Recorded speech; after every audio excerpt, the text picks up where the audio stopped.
So they announced the new starters for Pokemon. Have you seen? Are you going to ask me about this Howard the Duck looking duck? No, I mean, we can address it, I guess. Truly, I love him and his hair. I was kind of disappointed. Just side note, I usually love the grass starters, but I was kind of disappointed in this one. I was like, another cat! We have so many cats! I'm not going to lie, I was actually pretty underwhelmed in general. The biggest talking point is, in fact, this Howard the I Duck. love the face on the fire starter. He's just got that chompy, just cute. Yes. But yes, the duck. That wasn't what I was bringing it up for, but we could certainly talk was just about it. Shocking. I love his quaff. Have you seen the fan art that JoJo find him? Girl, you got to. You got to look it up. Somebody made him into like a JoJo's Bizarre Adventure with the I understand now. No, I was just addressing it in general. Well, yeah, no, and I'm also over. I was going to ask cat. you. Oh, sorry, you go on. No, we're doing bad podcasting right now. I was also over the cat thing. I was like, another cat. Okay. Didn't we just get Litten, the fire cat, like a few generations ago? Anyways, no, my question to you was, well, not a question. Hey, let's create our own starters. Oh, hell yes. Do you think you can do that on the fly with me? Probably. Okay. We could probably do this on the fly. I do also want to address the other thing about the cat one is, like, I am terrified it's not going to stay on 4 legs. Because of the community. Oh, I see. I really needed to just say exceptionally animal. That's all I'm going to say about that. But okay. I just needed to get that off my chest. We don't kink shame in this podcast. We don't. I just want to be able to look for a Pokemon and not find a full frontal Pokemon. Sometimes, sometimes a girl just want a safe Google innocence. Yeah. Sometimes I just gotta look up Pokemon at work, and I need you guys to not ruin it. I need you to not get me in trouble, y'all. Gotta calm down a little bit. But shout out to all of our furry fans. We see you. Yeah. We hear you. Barry was for you. Yeah. Really, though. Barry was for all of us. Truly. But the men are over. We're back in April. We are in April. Okay, let's get these starters going. Okay. All right, so we got grass, we got fire, we got water. Okay. I'm trying to think.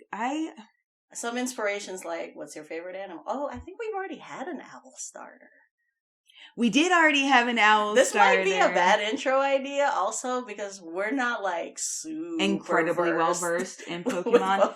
You know what I really want? So I feel like we're going to say something and someone's going to be like, oh, that already exists. Yeah. Here you go. Well, I think the good thing about it is you can have an animal Pokemon that exists and then 5 others that also exist very similar. Mm-hmm. Once again, we just mentioned there are so many cats.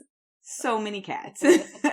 So I'm going to say, I don't know if it's technically a ferret or I think it's a ferret. So I would love an otter water starter Pokemon. An otter starter? Yeah. Oh, cool. Oshawott? Is that an otter? He has I thought it was a on his bed. Oh, okay. I was like, I think that's what I was thinking of, and I then immediately said, wait, no, I think that's a ferret. Oh, no, there is also a ferret one. That's what it is. I combined them. We can make it not water. What if we have a fire otter? That would actually be really cool. The clam works like a fireball. That would be hilarious. You know what I would love? Because one of the things I love the most about because it's a singular otter, what I actually wanted was dual. You know how how they have Doug Trio and stuff like that, where it's technically it's a singular Pokemon, but it's actually but several heads. Yeah. I want the sleeping otters thing where they hold hands. That's so fucking cute. I want the starter to be these tiny baby versions. They're just sleeping and holding hands. I can't. I guess what I'm actually saying is I'm reworking the otter that we got because it wasn't cute enough. I can't imagine asking this pair of sleeping otters to fight. It's the problem. Or maybe you just win because nobody wants to fight. Yeah. I'm sure there is plenty of people in the Pokemon universe who are just like, I have all cute Pokemon because nobody wants to fight these. And so I'm a champion. Like, so like I just win all the time. Nobody said how you had to get to the top. They just said get to the top. Anyway, so that's our fire starter. A cute pair of sleeping. No. Listen, I have I only have 2 versions of this. There obviously has to be a third. I don't know how we get there, but the 2 versions is like the tiny sleeping babies, and then the second version is almost like they just become like Team Rocket teens, like just back to back. Oh, that's like their evolved form. Yes, just like back to back sassy teen otters. I love it. I don't know what the third evolution is yet. Somebody tell me. What do you think our third evolution for that one is? Just a power couple. Yeah. Literally, they just turn into like Beyonce and Jay-Z and are billionaires. Just like an otter with like the blonde hair and some hot shorts. Oh, that would Beyonce Pokemon. Yes. Oh my god, that would be amazing. Also would be dominating in the arena. Beyonce would be a fire type. Yeah. They just go from cute babies to sassy teens to like the power couple of Beyonce and Jay-Z. I'm into it. I don't know how we could top this with the water and the grass. Ah, man. We started too high. I know. You know what? I am absolutely going to say if we're turning musical people into types, the final form of the water has to be Shakira. Water, you think? Well, I was just going to say grass because Shakira is my favorite and grass is my favorite. So I was going for the fluid hip motions of her dance style. Shout out to the Whenever, Wherever video where she just has raging waves behind her. Yes. As she dances. Okay, so now we gotta Now we have to backtrack. I also want it to be an animal that has nothing to do with Shakira. So now you're saying we have to make a holy trinity of like female singers. So we have Beyonce and Shakira. Who is on par, do you think? Are we going to lose like half of our fan base with this? Here's the thing. I can think of several. The problem is, do I want to go like old school classic? Oh. Do we want to pull out like a Tina? Well, or I feel like Beyonce and Shakira got big at the same time, so maybe we need somebody around the same time. Dang, because then my next thought was like a Rihanna, but like she's a little bit, but she got big later, so we would have to backtrack back into like more of a 90s into 2000s. Okay. And it's gotta be someone that just like gracefully aging, doesn't stop working, etc., etc. A J-Lo? I feel like J-Lo was earlier. I was about to say, I feel like she's earlier, but I feel like the music part, because like one of the first things I remember her doing, which was obviously much earlier than like Destiny's Child hitting the scene, was like, and she was acting first. Yeah, like she was acting first, so like I feel like the music part of her career. I didn't think this is where we would end up with the prompt that I gave you, but here we are. But like the music part of her career did start closer to the 90s, I think. So I think if we're just going by music J-Lo, she could still count. The other options that I'm thinking of, I'm just thinking of people who started around this same time, but like a lot of the girl band chicks or girl group chicks that came out just did not stack up. Like Christina Aguilera is technically still doing stuff, but like, let's be real, she's not on par. Unfortunately, Britney has had a lot of struggles throughout her life, so she's not really where she deserves to be, honestly. Mariah not really doing. I was gonna say Mariah not really doing. What about Pink? Anything. Pink is a great option. Yeah, we're covering a nice gambit, I think, with Pink. We will do Pink. Let's do Pink. We still got to figure out how to start. Britney, I remembered that Pepsi commercial with her, Beyonce, and Pink, and I was like, that was all that same era. Lady Marmalade, also a fucking banger. Okay. So Yes, and this is a nice gambit of like very R&B, like some Latin flavor, and then like a nice punk rock good time. I love it. Let's do it. I also like that we have to make pink the grass starter. Because of what we painted ourselves into this corner. Because realistically, we would absolutely actually just switch Beyonce. But we've already committed. But we're here. We're here now. We gotta make it work. Now we gotta backtrack Shakira. I love how we ended up here. Shakira as an animal, because Otter becomes Beyonce. I really feel like we're the meme of like, I think it's from It's Always Sunny in Philadelphia. Oh, the guy with the conspiracy board and the red strings. It is Always Sunny. Okay, so she has to start as... Well, okay, so here's the thing. I was just about to say, I immediately went Zootopia, and I was like, we could just make her a baby gazelle. Yes, let's do it. Because, like... A water gazelle. I love it, Oreo. These don't make any sense. I love this. But, like, even the Shakira starter cannot be cute. It just has to be sexy out of the gate. Because Gazelle was sexy out of the gate. Yeah, honestly. Just full hips. So the starter is, like early 20s. Just, like, truly, like, the girl pop whenever era Gazelle. Yeah. For some reason, even though most animals like that in Pokemon, like Tauros or something like that, do stay on 4 legs. Right. This gazelle is not on 4 legs, of course. Exclusively bipedal. And then the middle evolution. Oh, what is the attack has to be hips don't lie. Oh, yeah, absolutely.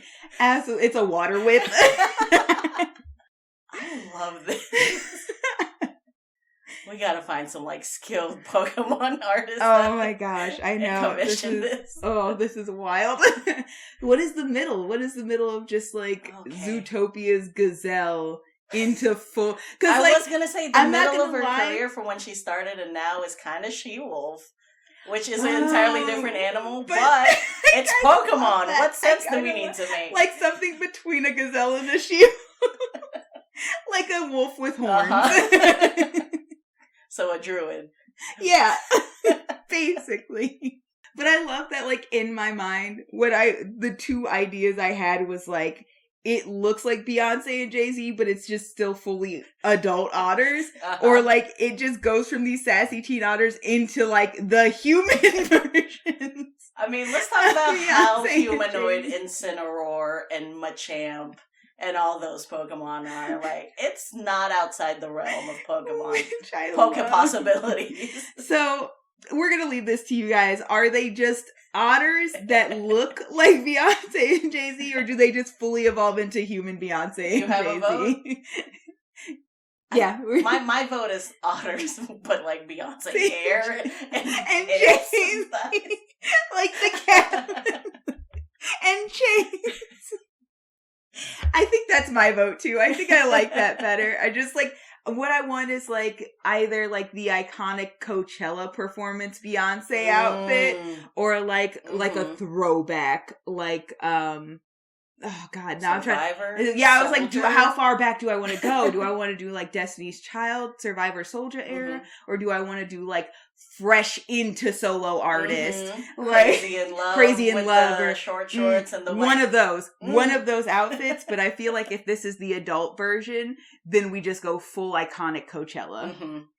That's her final evolution. It's probably not even true. And she's still going. Yeah. Well, they have like the oh man, I don't know what it's called. I'm so bad at Pokemon. But like in Pokemon X and Y, they had that thing where like you press on your watch and then they do that. And then they came out with the Mega Evolution. And then the ones where they're like towering above buildings. I don't know. Gigantamax. Yes. They also have that. So yeah, she would have all of those. Yeah. But yes, absolutely that. So that means final evolution, Shakira.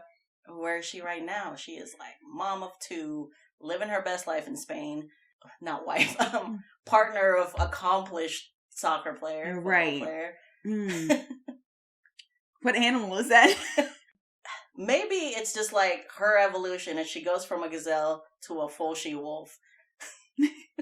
We're just like changing species. Yeah, full change. Full change of species. I love that. So it's like the middle evolution is just like the transition. Yeah. So it's like getting wolfier in the face, but she still has like the gazelle horns. The coloration is still like kind of gazelle, but the body is more wolf again. And then like the final evolution is just like a full furry, just she-wolf in like a really later evolution. Yeah, I know. Furry fans today.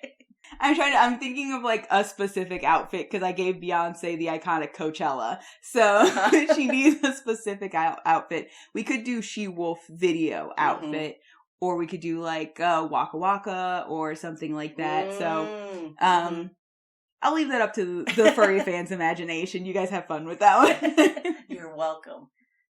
All right, let's knock out Pink and then actually talk about why. Yeah, for real. This has been a journey. Like I said, I truly did not think this is where we were going to go. I thought we were going to talk about cute animals.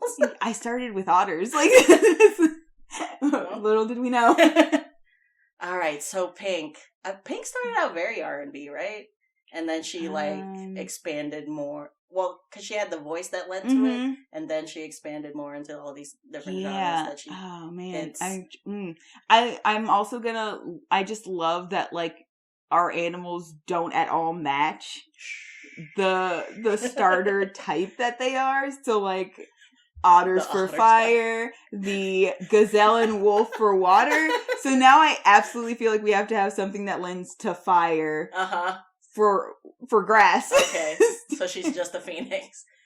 Or, she could be, She could be something reptilian. She could be a phoenix or a reptile. I actually love both of those, because, like, the starter for the phoenix would be, like, the chick hatching. I could see Pink as a Komodo but like dragon. instead of she has to have the iconic hair. So instead of like the red featheration, it's gotta be bright. It's gotta be like fuchsia bright pink.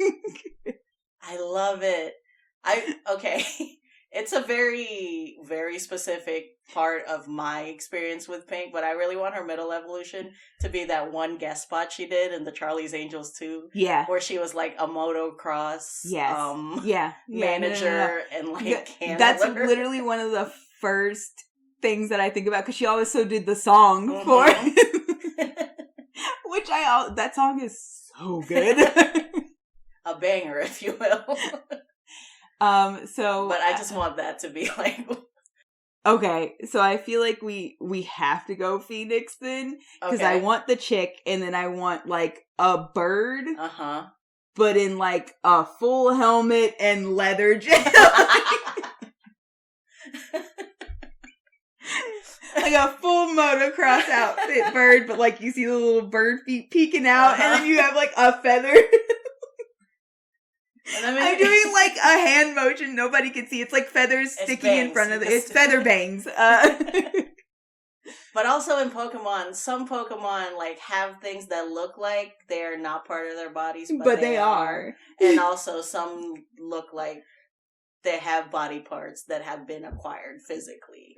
So since she has like a full helmet and leather, my question to you is like, is that part of her, or does she acquire these physically? Oh no, like she has to go out and give. You have to give her like a special stone or something like that. You have to give her the motocross gear to evolve her to her next I don't know if I'm impressed by us or if I hate us right now.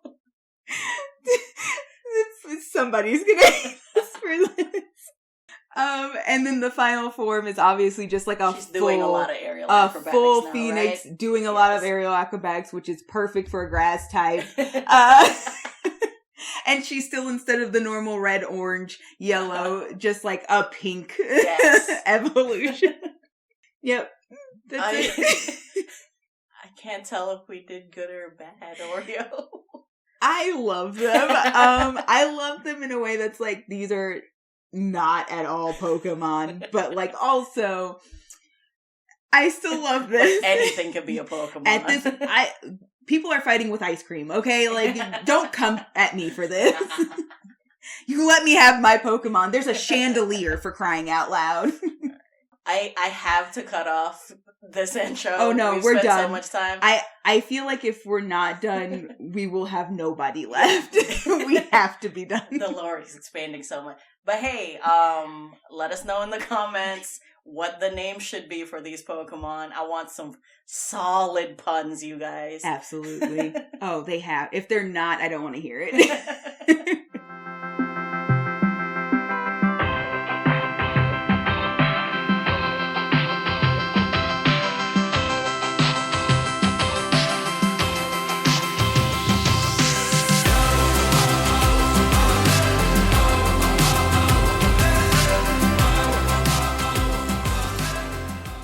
I started thinking about puns, but we don't have the time. No, we don't. We have to move forward. We super don't have the time. This is the longest intro we've ever done. I'm not sorry. What's crazy is there's not really a plan. I'm not cutting most of this. Like, there's not much to be cut. Anyway, so we're gonna 100 most of the time. Oh yes. yeah, no, it's this is good stuff. This is a top tier intro for us. I'm proud of us. It's April, which is my birth month. Woo! So we're doing a special birthday month thing for me. She's gonna indulge you guys. It's gonna be hell. I don't do this often, but like any basic white chick turning 30, I'm taking the month for me. Yes! Queen! So I am today, I am your, you know what? New decade, new me. I'm your regal rogue. Oh, Oreo. I love it. I'm your grass type druid. I love that. Yeah, it's not dead yet. Yeah, I usually say you do. This is Rogan Druid Podcast. Welcome to the party. If you're just tuning in, we haven't covered it in a while, but our usual formula is Oreo gives me a character for RPG, usually D&D, because that's what we play, but any of your RPG needs, she tells me all about their backstory and aesthetic, and then I go sit in a hole for a week and draw it. And then I present it to her as an offering so that her volcano doesn't explode. And we can have another harvest with peacetime. I am actually a great old one. I run a volcano. Without offerings, I will destroy the world. So this is really for you all. And on our YouTube and Instagram, we post the drawings and Oreo reacts, and it's a good time. Sometimes we have other episodes where we talk about any D&D topic. Yeah. Literally any. But today we're going classic, and you got somebody for me. I do. Oh. We're starting big. This is absolutely my first most indulgent. I'm giving you a character I've played before. I'm excited. I'm giving you a character I've played fully through a campaign before. Your campaign, in fact. Yes. I am giving you the wonderful, the wild, the as messy as our intro was, Captain River Liadon. My daughter. Which I see her as, because I played her mom a lot. Yep. Oh man, I'm so excited to do this one. There's so much. Like, this intro was truly way too long for this character. There's so much to talk about. They're just going to get a long one today. You know, it happens. It's a good time. I love this. Oh God. Okay, so a little bit of, I'm going to jump in with backstory, a little bit of backstory first. I made River for a campaign that you were putting together. Yes. That was, we've mentioned it based some. Yeah, we've dipped a toe into this. So if you've been with us since the beginning, you've heard bits and pieces. But it was basically Greek themed. We were going to be spending lots of times on ships because it was a lot of islands. So immediately I was like, oh, well, I want to make a character who's a sailor at some level. And then I found out you could be a pirate. And then I was like, no, I want to be a pirate instead. So yeah, I made a character who is just wild. wild and free, and I love her. Hedonistic, one would say. Yeah, I literally gave her, even as a backstory, it was just like, she has 3 siblings, and none of them have the same father, because her mom, who was like a legit captain of a ship, like not a pirate, was also a little hedonistic in her younger years. So she had a lot of fun. She has like an older, stuffier sister. Whoa. Excuse you. Read that shit in. No, she definitely still is having a blast. She had an older, stuffier sister who she didn't super get along with, who was also an elf. Her mom was, sorry, I forgot to mention, her mom was a sea elf. And then her sister was a high elf, which also played into that kind of stuffier, more buttoned up and put together energy. Her brother was, now I'm trying to remember. I have to go back because somebody killed my brother. Oh, who the hell would do that? So now I have to remember it. I don't even remember his face anymore. Well, maybe you should go visit him more. I think he was a half elf. I think he was too. Oh no, I actually had 3 siblings. Sorry, I had 4. There was 4 of us because I also had a younger brother. You did say 3, my guy. Oh, did I? Yeah. Huh. See? This is my life. Oh, he's half elf. That's what it was. Because I was like, I know he also didn't have as long of a lifespan as the older sister and the mom, which is why they connected so much, but I couldn't remember how short it was. So yeah, her older brother was half elf.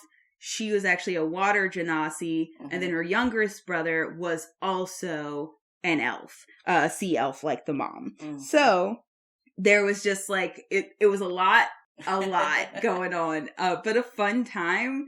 She got along pretty well with her brothers and her mom. Her sister, like I said, very serious, which was not at all what she was. Her vibe. Yeah. She was actually a pirate on her older brother's crew, because he left the ship, got his own, became a pirate, and then she was like, that looks like fun, I want to go do that. Tired of living here, Mom. I want to go do what he's doing. But yeah, so that was basically her backstory. She just was a pirate on her brother's ship. She had a best friend who, if you guys have heard the relationships episode, you know, I talked about that was hubby DM, and it became more than I expected it to be. Yes. But we started off just being best friends who were hedonistic together. She was pansexual, loves a good drink, loves a good story, just like so much fun. And pretty simple, honestly, for the, like, as far as backstory goes, it was pretty much just like, she has this very, like, different family, and she loves these things, and the only thing she really wants for herself is just, like, she's curious about who her dad is, so she would like to find her dad. But other than that, she was really just here for a good time, not a long time. And then I broke her. Yep. I mean, the thing is, even when I make a character who I'm like, your backstory's not that complex, I always give them things like more complex traumas to tug at. Oh, yeah. For the fun of the DM and also the story. So for her, a lot of it was just like, there was a lot of expectation because her mother was so well known. Her sister, after her mother, also made a very good name for herself, even though her brother was a pirate. He was still pretty decently known. He was good at what he did. And he ran a great crew. So she felt a lot of pressure to live up to. Big shoes to fill. Yeah. Any and all of these expectations. And then also on top of that, there was the like, I don't know half of who I am. Like, what I am doesn't match anything close to what any of my siblings are on top of that. So like 2 elves and a half elf, and then I'm something entirely different. Right. And I don't really have anyone or anything that matches what I am. So, like, I'm curious and I have questions and I want answers. But most of what you saw on the surface was just, like, drinks and fun and stories and sex. And literally, this is very funny. Last night, there were UFC fights on. Yeah. So we were talking about it, and one of the things that we were talking about with Andrew he was asking questions because he was talking about making like a fanfic for Barry. And he was like, is there something that like you could use to like mess with somebody's mind, like some sort of necromancy or something that could like, that could like bring somebody back without actually bringing them back? And we were like, weird, might work for that. Like it wouldn't actually be them, but it would mess with the person's mind. And then we were talking about it, and they're like, yeah, something like that happened it's this campaign they were talking about. Something like that happened in this campaign. And then I was like, he was like, oh, did like anybody get affected by it? And then Barbarian Zab is like, nah, I was a monk, so I just shook it off. Yeah. And then Hubby DM was like, half of you failed your saves. Yep. Yep. And then Hubby DM was like, I passed my save. It was me and Sunny. Me and Sunny failed our saves, and I was like, he was like, oh yeah, have any of you guys experienced it? And I was like, yeah. Yeah, we have. And he was like, is it like messed up? I was like, yes, it's messed up. It's messed up. Like, you know, I was just reading earlier, I think it was on Reddit, that like a lot of people think that weird is like an inferior 9th level spell compared to like other 9th level spells, because I think it was used very effectively. I was like, I didn't know that. I really liked how I used it. I think you did great. Yeah, I think you did an amazing job. Thank you. Because since we're talking about it, one of the big things was, and since this goes into that whole like we did explore those deeper traumas and those deeper like fears and insecurities with her, one of the things that popped up was like she had already accepted the idea that like she was solidly not living anywhere near as long as her younger brother or her older sister or her mother. Like she would be gone long before they were. And she was fine with that. That was something that she worked through with her brother when she came back from being trapped for being missing for 21 years, which was not 21 years her time. Her older brother was dead, which messed her up because she was like, we were in this together, like lifespan wise and stuff. Like we were in this together. Quick backstory time. Basically, I had you guys lost at sea, and the mechanics of it was you went through a portal and went to a different plane, the elemental plane of water. I kind of made it so that like the time works different in that different plane, so that when you finally made it back home, you guys didn't realize you probably were like a few weeks out at sea. But when you made it back home, you learned that 20 years had passed. Yes. And that your older brother had also passed. Yes. She was also like shocked at the fact that she was like seeing her mom and her sister older than she ever expected to see them in the first place. Also her younger brother older than she'd ever expected to see him in the first place because of how slowly elves age. A full-grown like young adult. Yes. And then the one person who had been aging the same way she was already gone. And she was, so I will say, the full story of the campaign was it turned out that we were actually missing Greek gods. At the point where weird happened, she was already super dealing with like the weirdness of also being like being the age that she was and seeing other people that she never expected to see the ages they are. And then she found out that she was actually the Greek goddess Artemis, which meant she was literally going to live forever.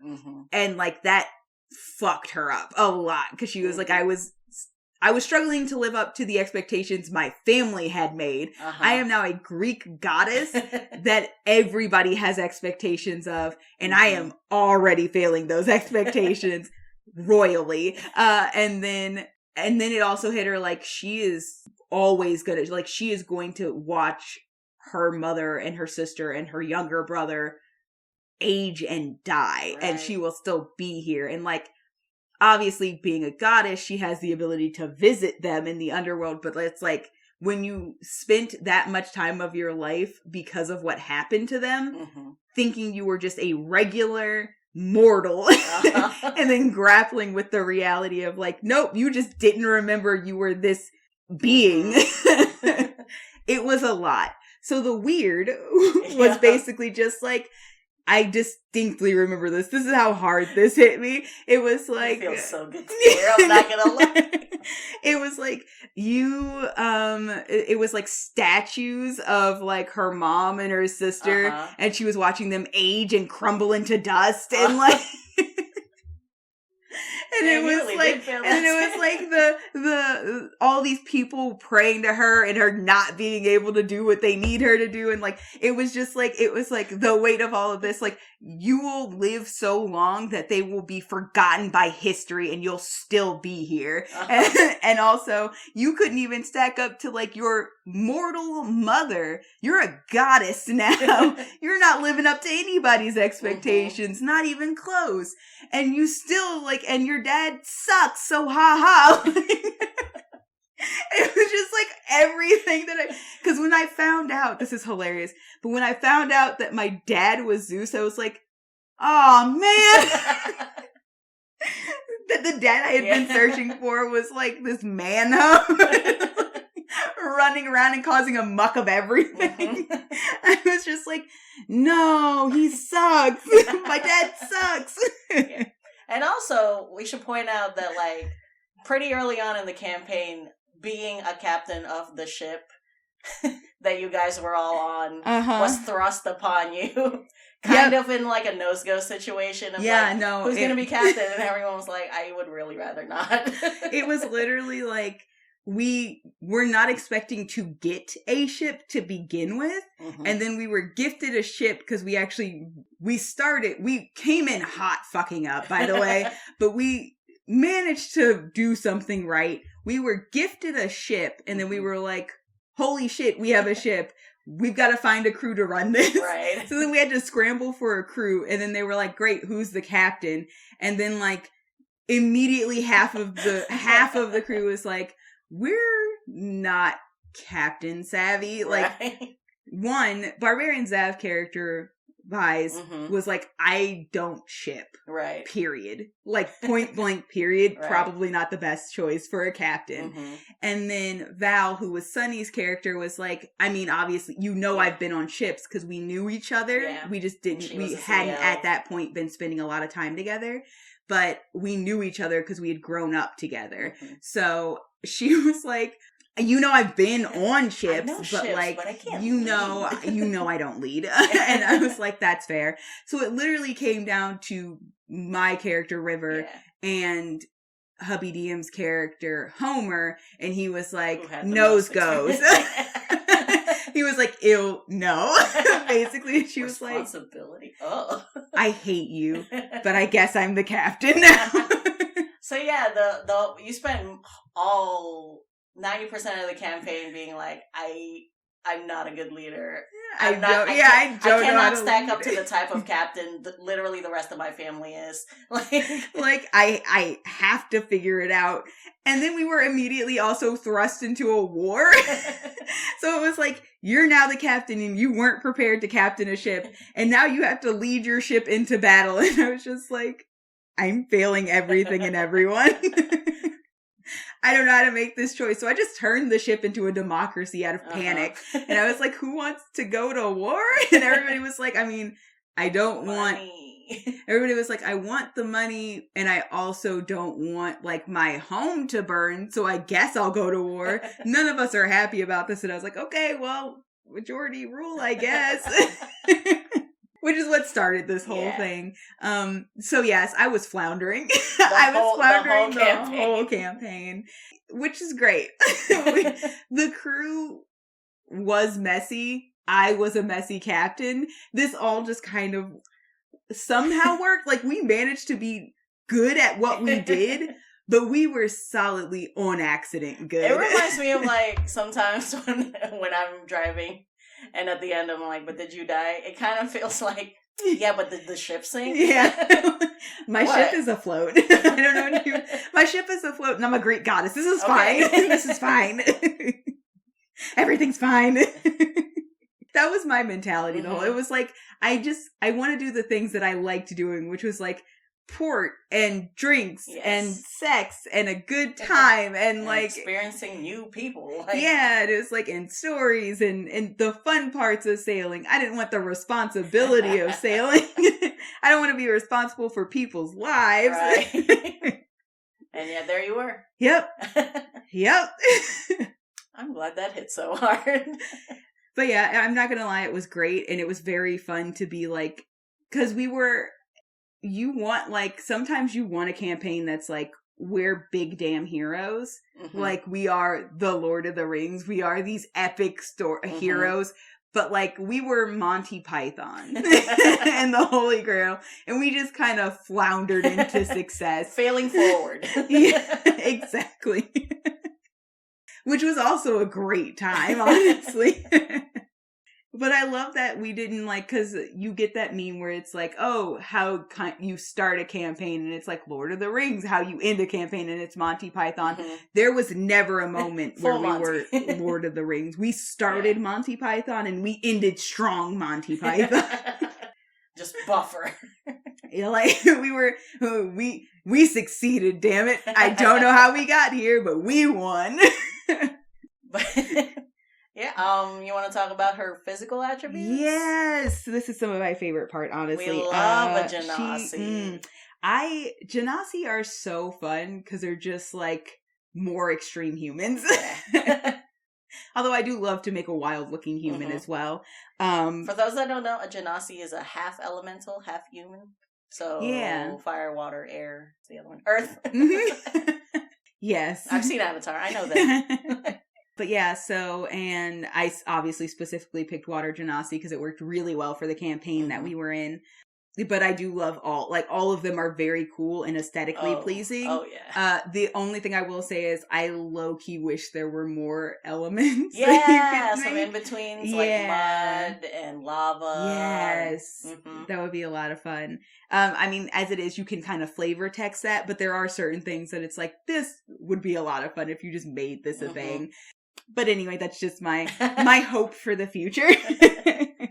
Apparently in older versions of D&D there were, which is also why I was like, oh, bring them back, please. Somebody could easily translate it into 5e, I'm sure. Probably. There might be. It's just always like talk to your DM, see if they'll let you do this homebrew one.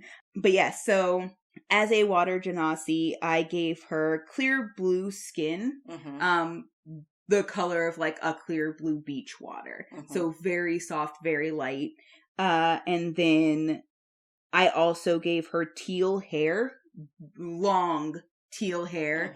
And because this is an aspect that you can do with Water Genasi, I gave her hair that looks like she's always underwater. Yeah. So it just kind of like floats and flows behind her. Very anti-gravity. Yes. So much fun.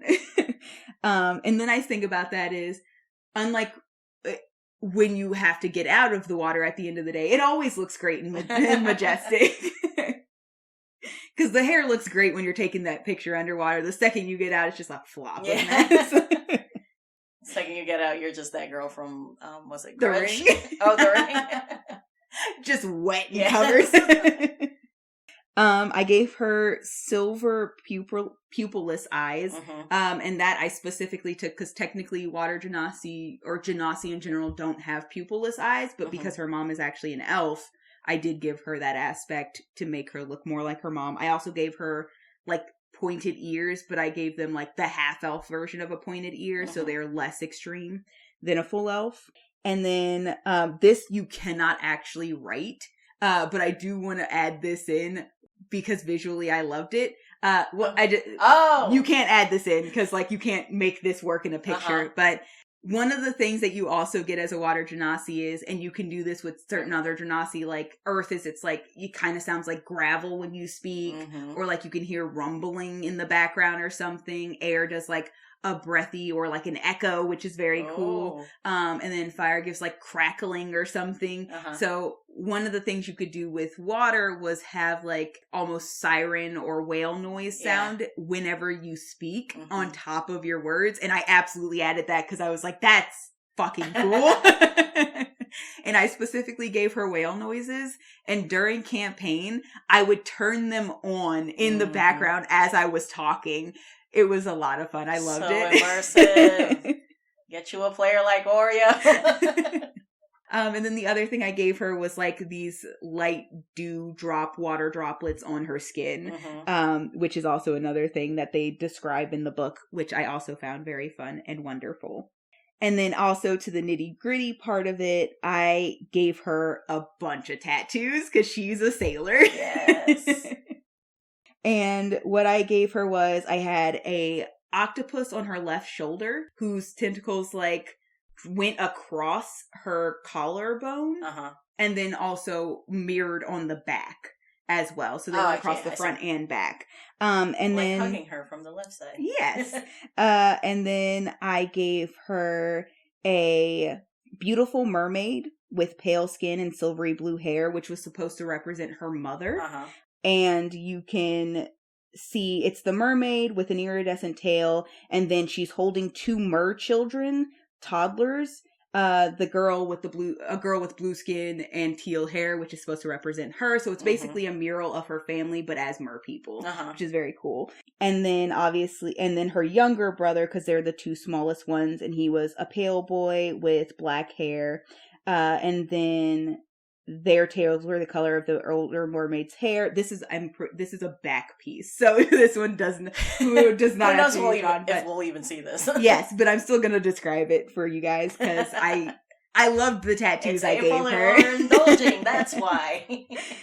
So it was the mermaid. The main mermaid had this dark, rich, like royal blue hair, and then this pale skin, and then she had like blue eyes as well, but her eyes are closed in the picture anyway, gold eyes, but you can't see them in the picture anyway. And then the toddler's one that's like a small version of her with a tail the same color as the mother's hair, because the mother's tail is actually like an iridescent pearlescent color. And then the small boy who's pale with black hair also has a tail the same color as the mother's hair.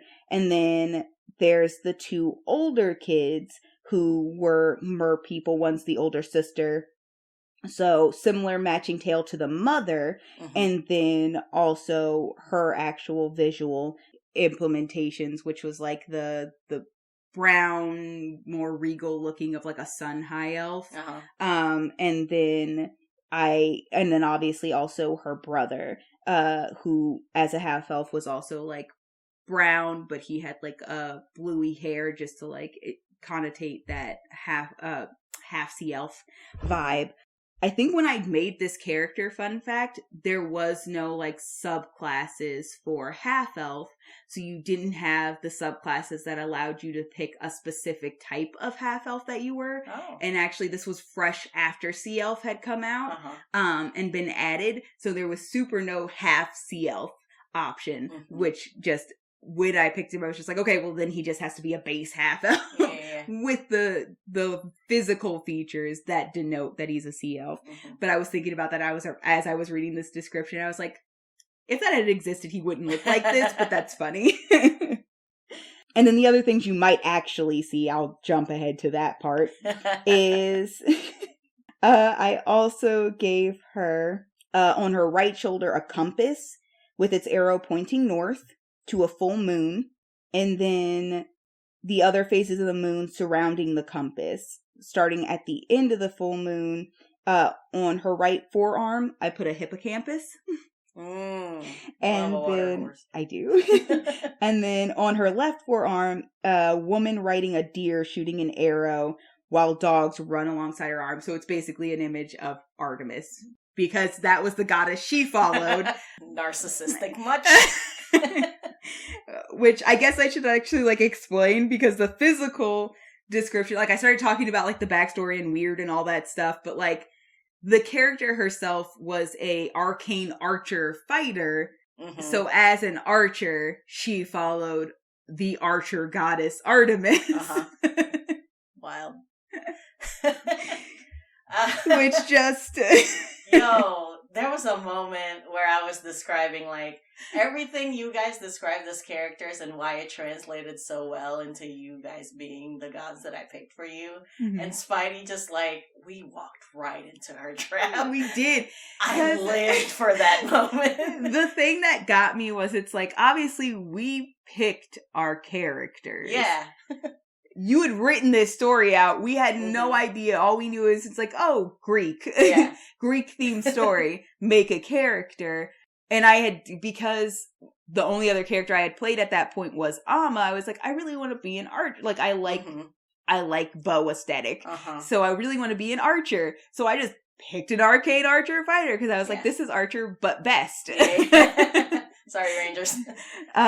So listen, they did Rangers dirty at the beginning. This was before they revamped. They're truly making up for it. Yeah, they're working on it. But it was, I literally did think about being a ranger, and then I was like, wow, they made Rangers suck for 5e, because 4e Rangers were bomb. Yes. They were quite good. Mechanical. Yeah. So I was really bummed when I saw 5e Rangers, and I was like, okay, well, what else is good ranger or good archer? And then I found arcane archer in the fighter, so that's how I ended up picking that. And I was like, oh, this is just like mint. Why did you do this? Why did you not do this for rangers? But so I ended up taking like a crossbow, and I also had a rapier. By the end of this, I'm looking at like what my character sheet looks like at the end now. So and I also had like a really cool rapier and a special bow. And I'm like, dang, this was awesome.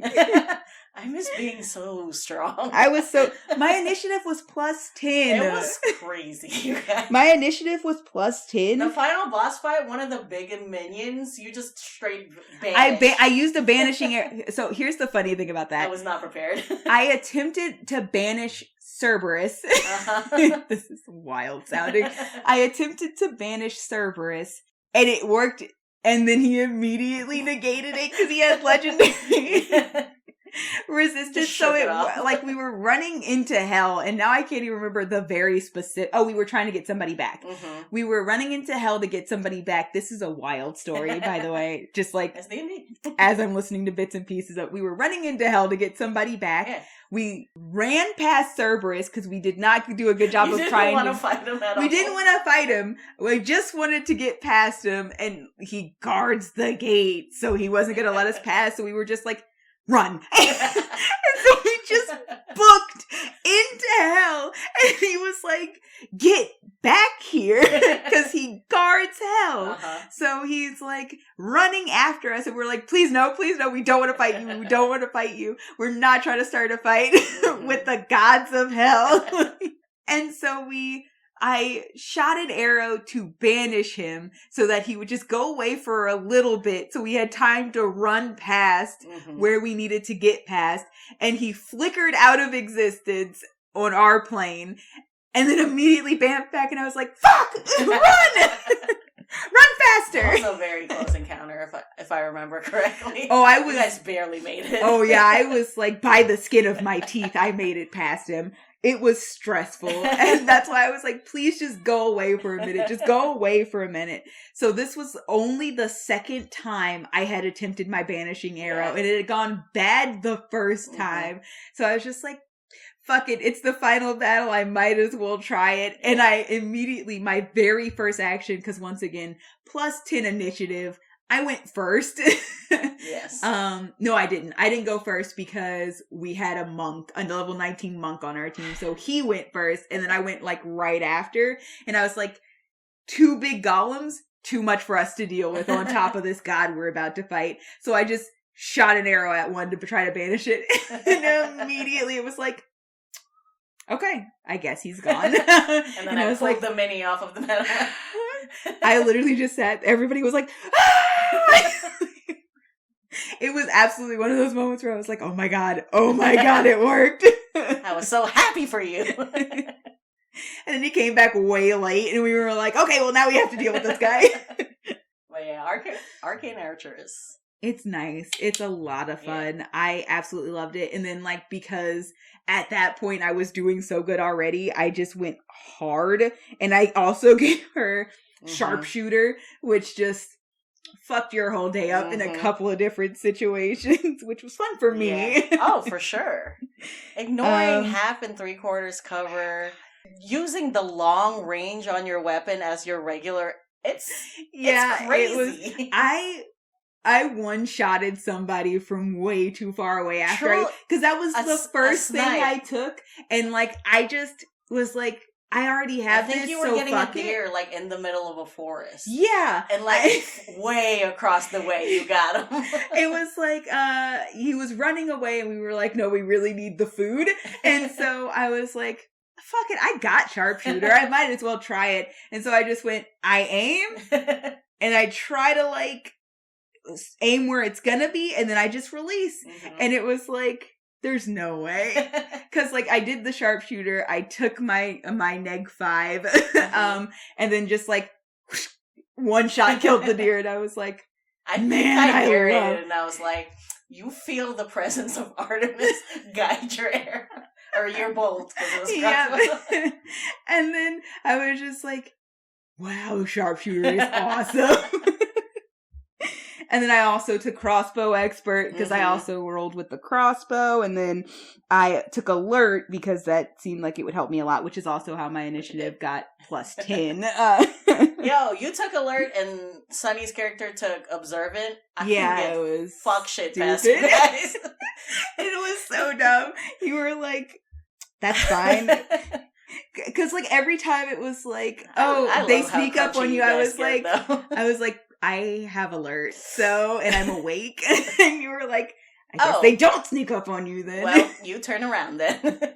Or, like, roll to see if you perceive this. She's like, I'm observant. So, and you're like, so I guess you perceive this. So with your eagle eyes across the stadium, you see literally everyone you've been looking for. It was hilarious and dumb and wonderful, and I loved it. But it was great. Yeah, I love going to a full 20 campaign. It was so good. Yeah, I truly want to do it again. Mm-hmm. I really enjoyed it. It was just the best, honestly. It was so great to see, like, where I started and where we ended up. Like, looking at this health and this initiative, my bonus to hit is stupid in this. Plus 14 for my crossbow. For my crossbow and my longbow, it's plus 14 because I had a plus 2 longbow. I also have a plus 16, and then 90% of everything else is plus 11. Mm-hmm. The lowest I have is an unarmed strike, which is still plus 9. Wow. Yeah. On a 2, you get 16 to hit? Yeah. I would have to nat 1 to epically What's your AC? fail. My AC was only 16 because I always wore leather. You could have hit yourself on a 2. I could have hit myself on a 2. To be fair, though, this did also work against me often because I was constantly getting tripped up by things. Yeah. My character had an incredible dex, but was somehow also clumsy. Yeah, you have a lot of nat ones on, like, aiming. Yes. So basically it was like the dice were like, if a 2 is as low as you can get and still not fail, we have to give you nat 1s at some point. So we were stuck in a dungeon and we saw a ladder and it didn't look like it led anywhere, but then we were like, we don't know. Mm-hmm. So I was like, no. I guess I'm the captain. I will climb the ladder. The ladder was a mimic. It did not lead anywhere. And because I started climbing the mimic and then it turned into a mimic again, I fell and I failed my dex save to not land on my ass, landed on my elbow and shot my crossbow and hit somebody with my crossbow because I had such good aim for hitting people. These things happen. And then I also hit somebody because I got charmed, because the thing is, my dex is amazing, my whiz wasn't super amazing, so my whiz saves weren't always super amazing. So I had, like, basic whiz. It wasn't bad. It just wasn't good. I wasn't in negs or anything, I just wasn't rolling super high a lot, which, as a character, made sense. Yeah. Easily charmed by things. We had a good time. I had a great time with this campaign. Feels good to hear. I should also, because I described her physically and then we started talking about the campaign again, I should also tell you, remind you what she wore. Because at the start it was just, and I know you hate this now, it was just basic pirate gear. Because, like, I was like, linen shirt, whatever that wraparound thing they put on is, the belt with the rapier, the tight pants, the hot boots, like basic stuff. But then I became a captain and I was like, well, I should get captain clothes. Right. So I also got like a royal blue coat with gold trimming. Oh yeah. And then a matching royal blue, big fancy captain's hat, the tricorn, with a giant red feather in it. Which I loved. I absolutely loved that outfit. It was so much fun. I'm also excited about this because I painted this mini. I bought and painted this mini for this campaign. So instead of just giving the Hero Forge, I will actually give pictures on the Instagram of the mini I painted. Because it was the first one I did actually convince myself to paint. Yeah. And I was actually very proud of how it turned out too. So I'm very excited. Yeah, you're intimidated with mini painting because you're less than dexterous when it comes to... Yeah, I get anxious when it feels like there's weight, and it's my character, so there's weight. And then on top of that, the only other mini I had was Amma, and she's a halfling, so she was even smaller. So it felt easier to start with River than it did to start with Amma. I did eventually paint Amma. It took a while. I don't remember. I feel like you tangented, but I think you started a point of like, you guys didn't know the twist was that. Yeah. Oh, yeah. So what I was going to say is, we had no idea, because I started talking about the banished arrow specifically. We had no idea that this was supposed to be the twist. We literally were just told at the beginning, you're doing a campaign. I want to do like a Greek themed, like the epic poem themed Greek campaign. And so we were like, okay, so just make something that works with like a Greek campaign and probably some sort of Odyssey trip, right? Yeah. Not realizing literally Odyssey trip is what you meant, which is why Homer is called Homer the Bard. It was a joke playing on Homer, who wrote the actual writer of, which was even more funny because it was like we were living the Odyssey. So now basically the canon lore of that universe is Homer the Bard lived the Odyssey and then wrote the Odyssey and then also turned out to be Apollo, apparently. But we didn't realize that was going to be a twist. So realistically, we could have made characters that just did not work very well for this. But somehow we ended up with a bard who was writing the epic poem we were living, and also big into music and big into charming people, which was perfect for Apollo, and limit broke his charisma even, which was super not planned, because you could have never planned him pulling that card from the deck of mini. And limit broke his charisma, so was stupid, impossibly charismatic, which worked perfectly for Apollo. You had me, who was an arcane archer, whose literal whole thing was like, I just want to be the best archer I can be. Right. And I'm not trying to be like tied down by anything. I love hunting. I love the animals. I love like, I love archery and stuff like, which has just ended up being perfect for Artemis. You had Wise, who was this punchy drunk monk. I know Drunken Master is like supposed to mimic being drunk so that like you're more evasive, like literally that's the martial art, but Vice himself was just a drunk actually person. Drunk and like used his constant sway drunkiness to his advantage in a fight. It was great. But yeah, he was always like trying to throw down. Yeah, he loved a good fight. Walked right into my trap. And then Val, who just ended up being just so like promiscuous and alluring, which just was it was just like none of us knew what we were doing, and yet somehow perfectly embodied the thing that we were going to become without even trying. It was, you could not have replicated this like this if you had tried. And there are so many moments that like as I was looking back, I was like, I should have known. I should have known. And then I still didn't know. I don't know how I did. But so that also reminded me the second we were starting to like, we were being explained. So when we went into hell and had the Cerberus fight, quote unquote, and we were running through hell, we do end up coming across Hades and Persephone, and they're like, oh, hey, yeah, we were waiting for you, like our friends that we're trying to get back, totally fine. And so we go inside the castle and like sit down for dinner. And we're just like, this is wild. And at this point, I think we still thought we were probably going to have to fight Zeus, like he was on some shady shit. Oh. Mm-hmm. This was before, because it was like the evil king we were fighting was saying like Zeus told him to do stuff and had a task. And I think this was right after the lightning bolt incident, where like Homer almost counterspelled a god spell. Ooh, he was so close. He was so close. But like a lightning bolt hit the guy to shut him up, and it was like, okay, this solidly sounds like Zeus is on some fuck shit.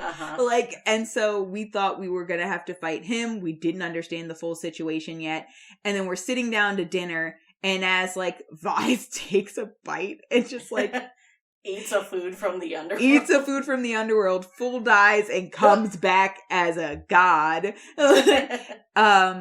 Did I say who? No, you did not. Ares. Yes. He comes back as Ares, if that wasn't obvious by the punchy boy energy. And then Val also eats, and Hades and Persephone, as they're doing this, are explaining the big twist to us. And then Val eats and becomes Aphrodite, because of course. And then Homer eats and becomes Apollo. And at this point, I have figured out who I am. And like, my character just nopes out of it. She's like, I'm not hungry. I'm not hungry. I've put two and two together. This is weird, because I just boned my friend, who I guess is actually my twin, which I guess is on par for gods, but I'm not a god in my mind right now. And I'm not okay with that. And I'm just like, no. And they're like, you have to. And I'm like, I don't think I do have to. You can't run from this. This is you. And I was like, I think I can. I think I am allowed to run from one thing, and this is the one thing.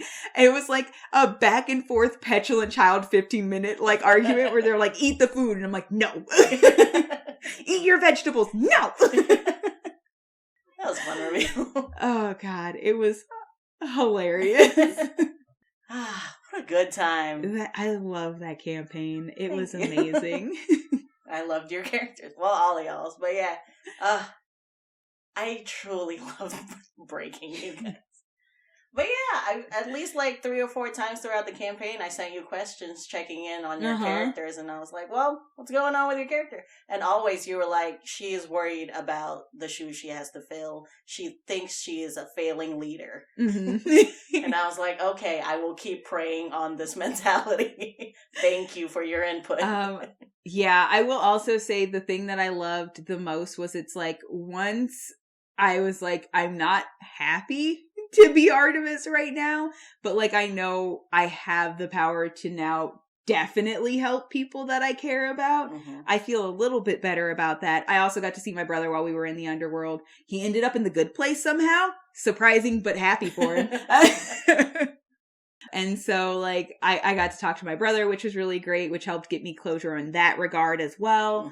And then immediately as we were in the fucking underworld, the weird happened. So this was fresh after finding out, just fresh after finding out that. So we went in, we passed Cerberus, we were terrified, we were getting hurt because we were mortal beings in the land of the dead and we weren't supposed to be there. So there was this mechanic that every so often we would take damage.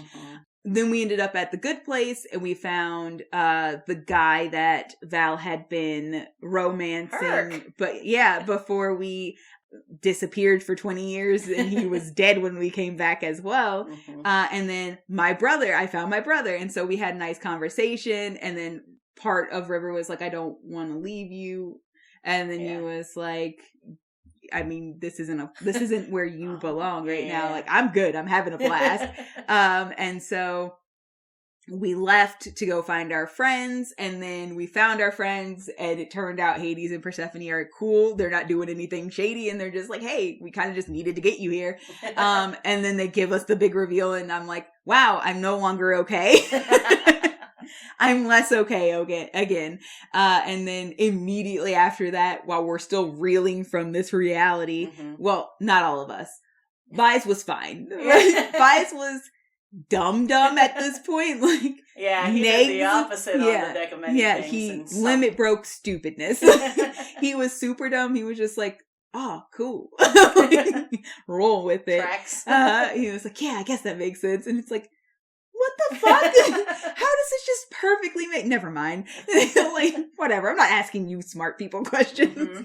And so he was just like, I'm already drunk and I'm not smart. I'm just rolling with this. I'm a god now. That's cool. And then immediately, as all the rest of us are still reeling from this, fucking Hecate got a big issue with Val, who is Aphrodite. That was another result of the deck of many things. She pulled the thing where, like, somebody out there has a grudge against you. Yep.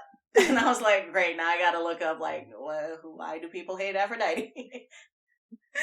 Yep. And so it was like she was fucking with her brother, and like it was a whole thing. So we had to run to deal with her, and then immediately weird. And then that's what happened. And it's like, this is too fresh. This is too fresh. Well, I'm glad that hurt you. It was great. It was so great. I loved it so much. It hurts so much. Fucking guys just left us to suffer like assholes. They're just like, nope, we're fine. River and Val are just swimming through the mess of their minds. It's just like, my mind is tranquil. Probably because it's blank. Whoa, that's weird magic. I don't like that. Just shake it off. I don't like those feelings. But yeah, man, love River. Yeah, I know River so well. I played her mom and her sister and her brother, her very strict sister who was very happy to see you after you being missing for 20 years. Which is why I knew something was horrifically wrong, because we did not get along. And then, like, I roll up and her ship comes up, and literally the first thing River says is like, oh no, give me a minute, let me get situated before I have to see her again. What do I tell her happened? And then, like, I was like, Navarra? And then she just hugs me and she's like, oh, what the fuck happened? Crying tears. Like, I froze. I was like I literally, like, the session ended with me being like, hello, sister. And then, like, she just rushes and hugs me, and just over her shoulder, limp-armed, in this tight vice grip of a hug while she's crying on my shoulder. I just look at everybody else and just mouth, what the fuck? And then she was like, and that's where we'll end. And I'm like, no, what happened? Yeah, that was a good time. But yeah, I feel like I know River so well. Which is why I'm, like, sort of intimidated by this drawing. But yeah, it could turn out well. There's a chance. I think if you just let go, this will come out perfect. Like, I've already seen, I've already turned done the aesthetic, so I don't have to do any work on that. I have a painted mini. You have looked at this mini. Did you make an aesthetic when you were playing? Because, like, that's, like, a thing you do. Yeah, I make aesthetic. I usually make aesthetics for everybody's characters. Is the one you're going to put up on Instagram the one that you made way back in the day? Yeah, I'm going to put up the first one I made. It would be super different now. What I might do is make, like, an end of campaign River aesthetic, which would be super fun too. I love it. But yeah, I love the aesthetic I made at the beginning. It was good. It was really good. So I'm definitely still going to post that one, but I think I will also make an end of campaign one, because what I ended up doing for Amma, at some point, obviously I'll give you her too, but what I ended up doing for her was, when we first started, I made aesthetics for everybody's characters. I made her a second one for this midway point, and then I'll probably make her one for end of campaign, depending on what happens. Should she survive? Should she survive? I will make her an end of campaign one as well. And once I made the second one that shows, like, where she was, and then now where she's starting in the second half, I was like, oh, I like this. Like, this is very fun to look at how it's changed. Right.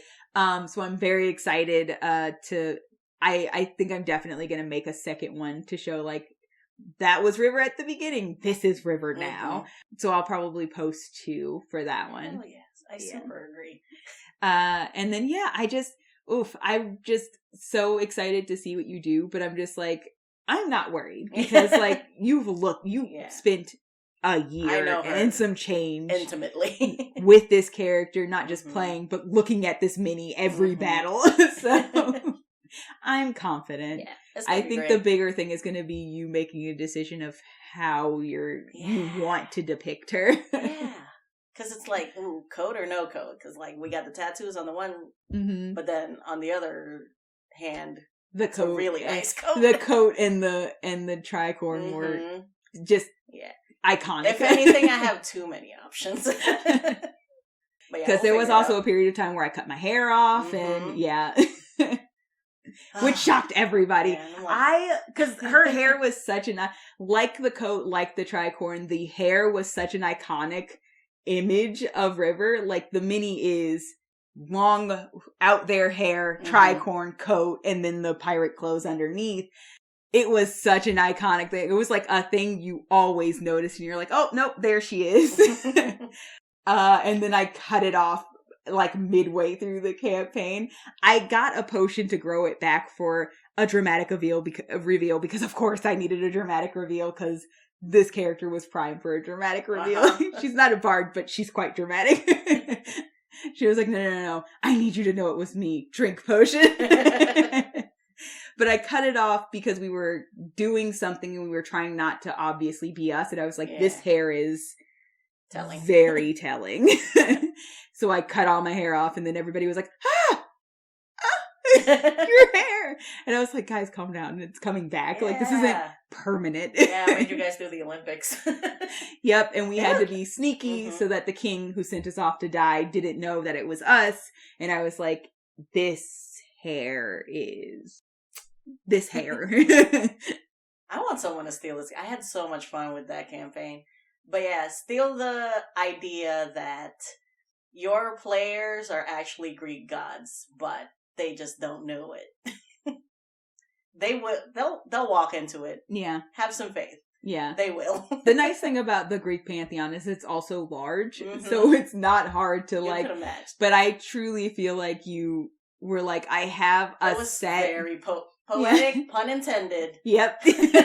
I feel like you had started, you had started with like a clear thought process. Like, I want one of the main 12, and then we all just went slot. Yeah, I think Zav had an earlier idea before it was Vice. Oh, I think he wanted to play a Warforged before he wanted to play his Tiefling Monk. And I was like, okay, so you're going to be a Festus. I got you. Easy. Yeah. So yeah, like I'm saying, they'll just walk into it, my guy. Yep. Which also would have been hilarious because, spoiler, in the end of campaign, Big Bag was Hephaestus. So if you look at the mythology, he gets fucked over so he does. Like, much. no, it makes sense for him to like lose his shit and go off on everybody. I'm surprised he never did. And it's probably just because he was a big soft man. So, but it wasn't unwarranted. And that was the worst part of fighting him. It was like, what you're doing is wrong. I don't want to have to hurt you, but like you're beyond the point of reasoning. Right. So I have to take you out, which sucked because I think, especially for River being such a family person, it was like, I am cognizantly aware that technically you are my brother, even if just half, but that's what I'm used to in a family too. It's like, I don't want you to have to go out, but like we tried talking before this fight started and you were beyond the point of because I distinctly remember the first thing I did was say, like, please don't do this. And then he was like, I've never had a problem with you. You've always been kind to me. You can join me. And she was like, that's not an option. Yeah, like, get out of my way or join me because I don't want to have to fight you either, but I will. And then she was like, I can't do that. Yeah. And so it was just like, well, then I guess we're fighting. Yeah. I really love that moment because it's like, if you hadn't lived as a mortal for this long and built up this part of yourself, then would have been different. Like it might have been different, and I really like how that campaign ended because you were like, all four of you guys were like, we don't really want to do god duties. Can we just keep heathening? And I was like, okay, back to the ship you go. We were basically just like, I don't think we're ready to go back to Olympus yet, so and I solidly was like, I think River wants to spend the rest of, like, now that she knows she will have all that time with her family, she's going to go spend it with her family. She's not going to Olympus to spend it with, like, the weird, fucked up, always fighting and fucking each other family. I got my own weird, fucked up family. Yeah. And at least they're not incesty. But yeah, so I was just like, yeah, and there's like a dude down there that I like, and that was like, it was very much her being like, I am happy to still do Artemis duties, but I will do it my way, essentially. Which I loved for her, because it was like, I know, because of how the final battle went, and us tapping into those god powers to help people who were fighting on the mortal plane, what was happening there, because there was essentially two battles happening side by side. Our big bad battle with Hephaestus in the fucking mountain. And then on the mortal plane, the army that he had sent down battle that was happening, that was including like our crew and family and friends and other people we'd met along the way. That was also happening. And as that was happening, we were getting like inklings or calls of people in trouble. And so we could use some of our god powers, which was essentially like using like an action to do something to intervene. And so giving her the chance to intervene and actually be able to do something that helps. So like, and I started to have fun with that, like the silver, the moonlight arrow that shot down and helped, what Zook and Orla, and then the blocking Nestor and the dancing with Iolus and the like helping, like all of those things were just like, it became very fun to realize that like I know what I'm doing even if I don't know what I'm doing. Right. Like I still have the capability of doing this even if I'm kind of guessing along the way. Even if I'm floundering. Yeah. Good times. That was also a fun mechanic. Yeah. Because you guys were so fucking strong. You were level 19 for that final fight. And I was like, I think I kind of reworked something I watched on Dimension 20 where I was like, you can sacrifice like a spell slot or a key point to like maybe have them reroll their death. This mortal reroll their death save. Yeah. And save them. And you guys were more than willing to like give up all of your shit and fight regular. Like I straight up was just like, oh, well, like because fuck these spell here's slots. The thing, because I didn't actually have spell slots.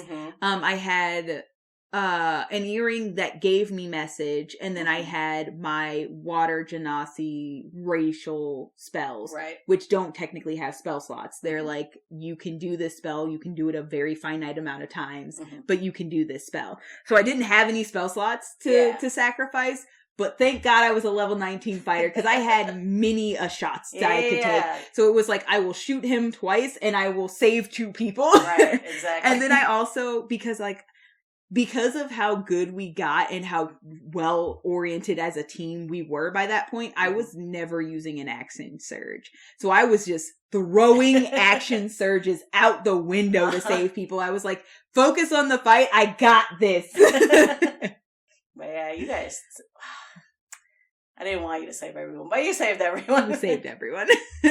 We were fused. But you were very running low. I remember Spidey had no, it was stressful. 3 accumulative. It literally it got to the point where we were just like, oh my God, we have to end this fight or we're gonna not be able to help everybody still.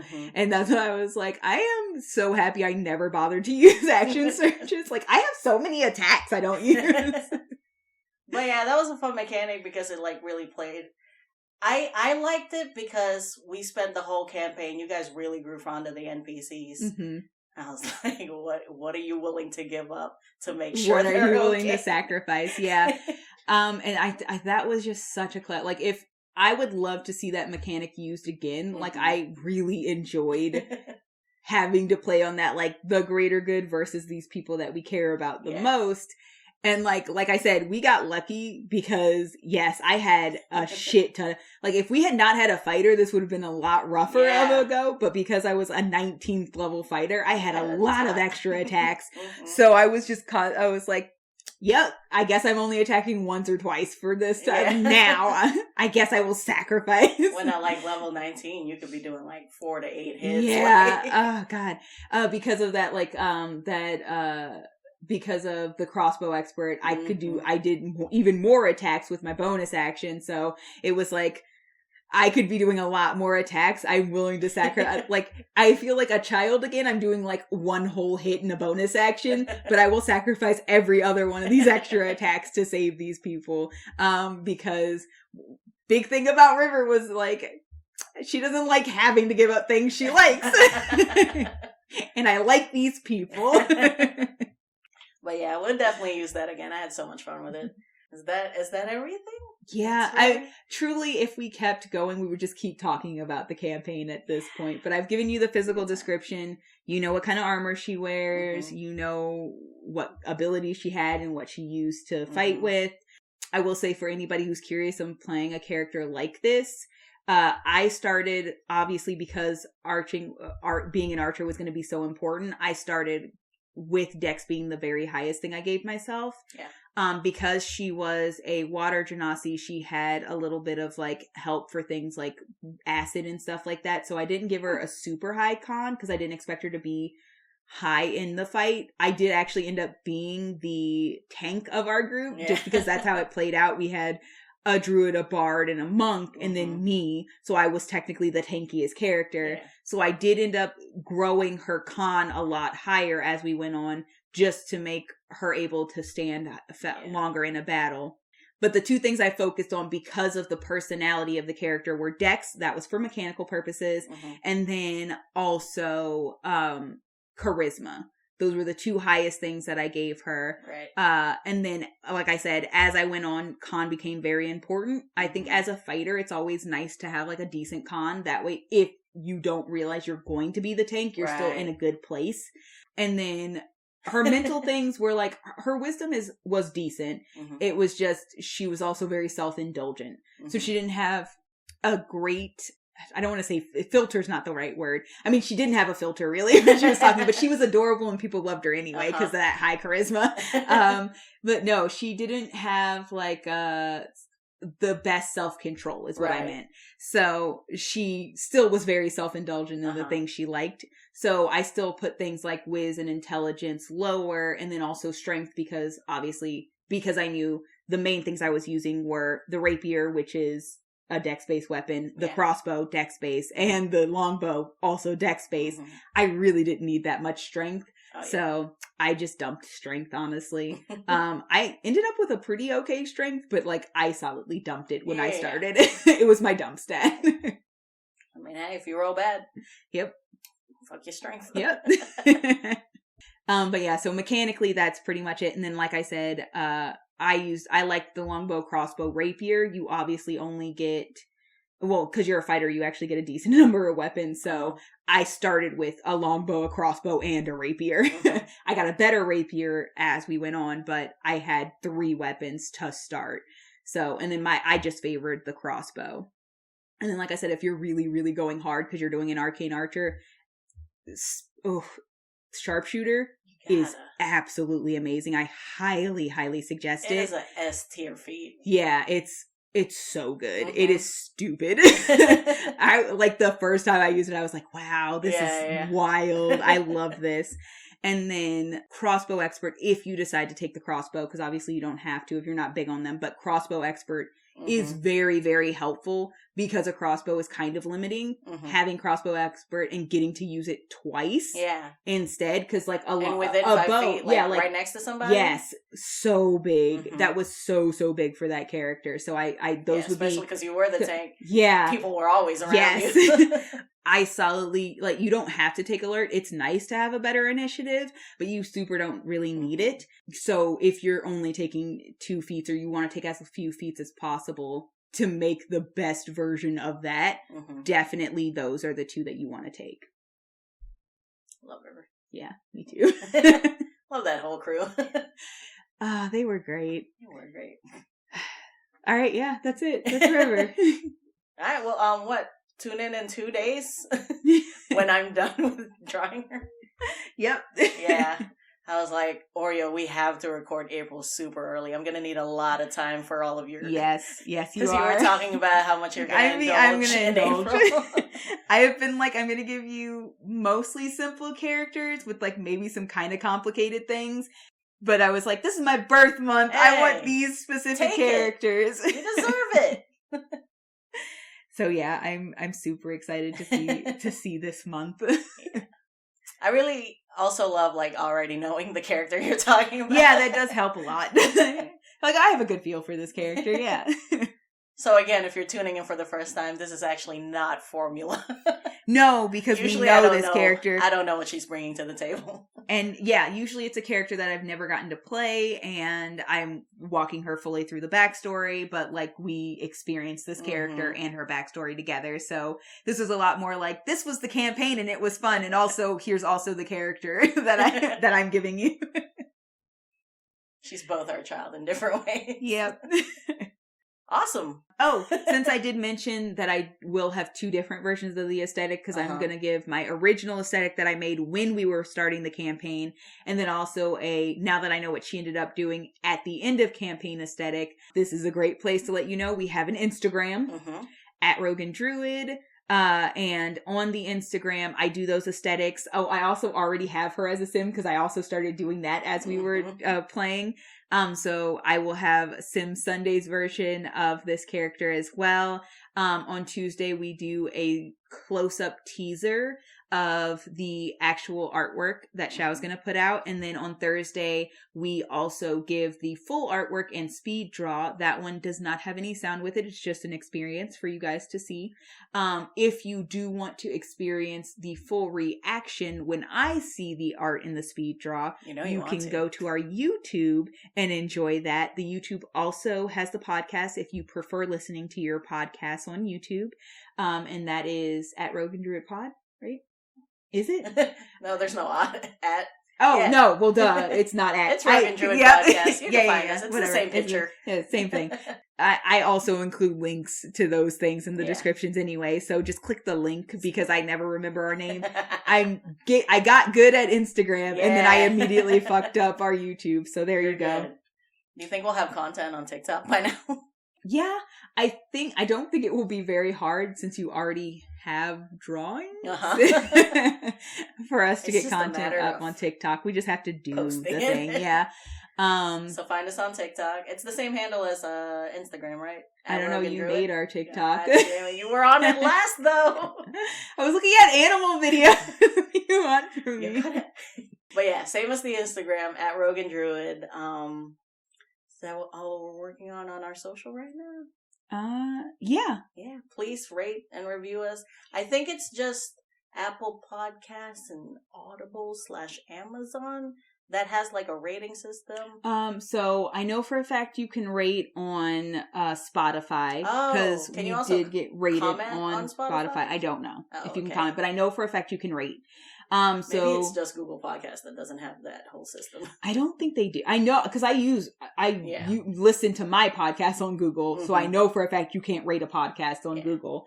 But I think everywhere else you can. So if you listen anywhere other than Google, please do feel free to leave us a rate. If you are inclined to, we would also love a comment, but don't feel pressure to leave us a comment. Also, don't feel pressure to leave us 5 stars. Honest, polite reviews, please. But we would absolutely love if you felt like we were worth 5 stars. That would be awesome. Yes. I'll take 3. 3 at the least. If you feel like we're a 2 or a 1, don't bother. You can lay yourself out. It's fine. Other than that, you got anything to plug? I got something to plug, actually. Oh, yeah.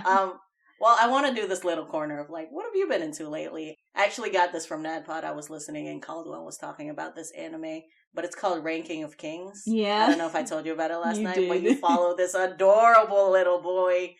And he has just, like, such a fighting spirit, but he's deaf and mute, and he just wants to be, like, the best king.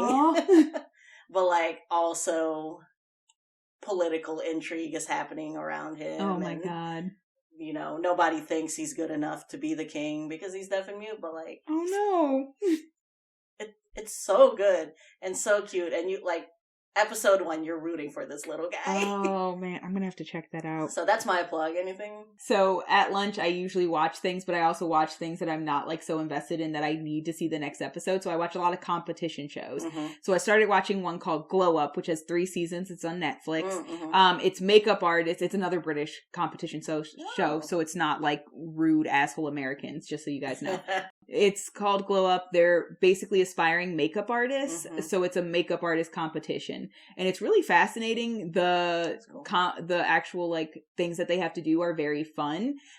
So I've been enjoying that. It's like really, really interesting to watch what you can do with makeup. Like really fascinating. Which is why I'm like, okay, I get why it's so big on like YouTube and TikTok and stuff.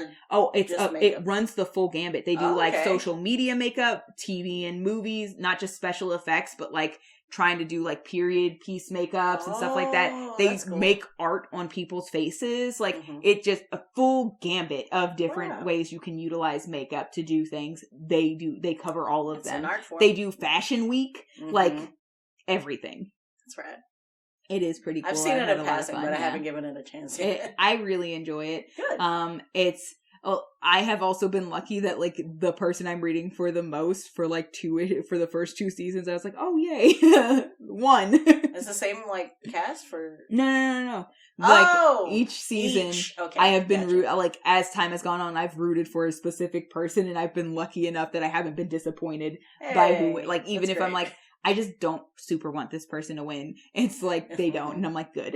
But yeah, go check those things out. Yeah. I like this little corner. Me too. We'll keep it? Yeah, why not? Yeah. We gotta let him go. On that note, fuck Electrum. Yeah. Nothing from you? No, I was just shocked because I usually say fuck. I know, I wanted to steal it from you today. I know. Roguish. Well, because now I'm fuck Paladins. And fuck Andy Warhol. That one I'm confident in. I'm River the Rogue, Oreo. I'm your DM, Druid. Bye, Barney. That felt right. Bye, party. That was good.